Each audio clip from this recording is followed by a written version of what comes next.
વડોદરા શહેરના યાકુતપુરા વિસ્તારમાં 3 વર્ષ ઉપરાંત નવીન પાણીની પાઇપલાઇન નાખવામાં આવી હતી, પરંતુ આજ દિન સુધી તે ચાલુ કરવામાં આવી નથી.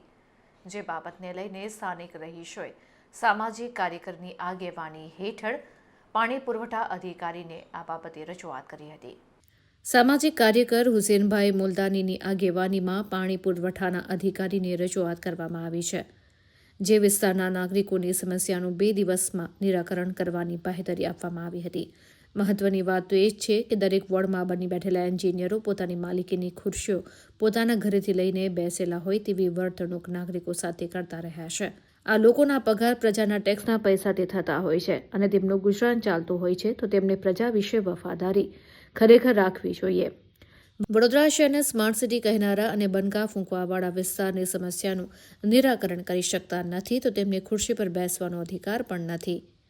ના કામ કરવું હોય તો ઘરે જઈને બેસી જવું જોઈએ. ત્યારે વડોદરા મહાનગરપાલિકાના મ્યુનિસિપલ કમિશનરે નવા અધિકારીઓની નિમણૂક કરવી જોઈએ તેવી પણ ચર્ચાઓ ચાલી છે.